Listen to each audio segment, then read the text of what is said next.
ఖమ్మం సంబంధించిన విషయంలో ఒక మున్సిపల్ కార్పొరేషన్ కూడా ఉంది కొత్తగూడెం.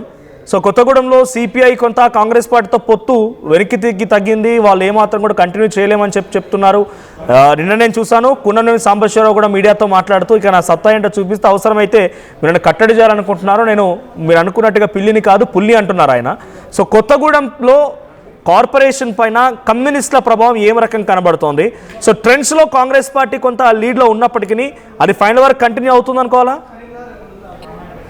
ఎగ్జాక్ట్లీ మనం చాలా స్పష్టంగా కాంగ్రెస్ మాత్రం ఆధిక్యతను ప్రదర్శించే అవకాశం అయితే చాలా స్పష్టంగా ఉంది. ఇకపోతే కొత్తగూడెం కార్పొరేషన్ కి సంబంధించి త్రిముఖ పోటీ కొనసాగింది. అధికార కాంగ్రెస్ తో పాటు అక్కడ ఎమ్మెల్యేగా ప్రాతినిధ్యం వహిస్తున్నారు సిపిఐ రాష్ట్ర కార్యదర్శి కూనంనేని సాంబశివరావు. సో సిపిఐకి కాంగ్రెస్ కి అదేవిధంగా బీఆర్ఎస్ కి మధ్య కొంత టఫ్ ఫైట్ కొనసాగింది. చాలా స్థానాల్లో కాంగ్రెస్ వర్సెస్ సిపిఐ గానే పోటీ ఉండే అవకాశం అయితే చాలా స్పష్టంగా కనిపిస్తుంది. 14 నుంచి 16 స్థానాల వరకు కూడా సిపిఐ గెలుచుకునే అవకాశం అయితే ఉంది. ఇకపోతే 30 నుంచి 35 స్థానాల వరకు కాంగ్రెస్ గెలుచుకునే అవకాశం చాలా స్పష్టంగా కనిపిస్తుంది. ఏదేమైనప్పటికీ కొత్తగూడెం కార్పొరేషన్ మేయర్ స్థానాన్ని కూడా కాంగ్రెస్ కైవసం చేసుకునే అవకాశం అయితే ఉంది. కానీ సిపిఐ కూడా చాలా బలమైనటువంటి పోటీనిచ్చింది. అక్కడ కొత్తగూడెం ఎమ్మెల్యేగా ప్రాతినిధ్యం వహించినటువంటి కూనంనేని సాంబశివరావు పూర్తిగా కొత్తగూడెం మున్సిపాలిటీ వ్యాప్తంగా కూడా కార్పొరేషన్ వ్యాప్తంగా విస్తృతంగా పర్యటించారు. అయితే కాంగ్రెస్ ప్రభుత్వం కావచ్చు, అక్కడ ఉన్నటువంటి పార్టీ నేతలంతా కూడా అధికార దుర్వినియోగానికి పాల్పడ్డారంటూ కూడా సిపిఐ చాలా పెద్ద ఎత్తున విస్తృతమైనటువంటి ప్రచారం చేసింది, ఆరోపణలు కూడా చేసింది. ఆ అంశంపై త్వరలోనే సీఎం రేవంత్ రెడ్డి కూడా సిపిఐ రాష్ట్ర కార్యదర్శి కూనంనేని సాంబశివరావు కలవబోతున్నట్లు మనకు సమాచారం అయితే ఉంది. ఖచ్చితంగా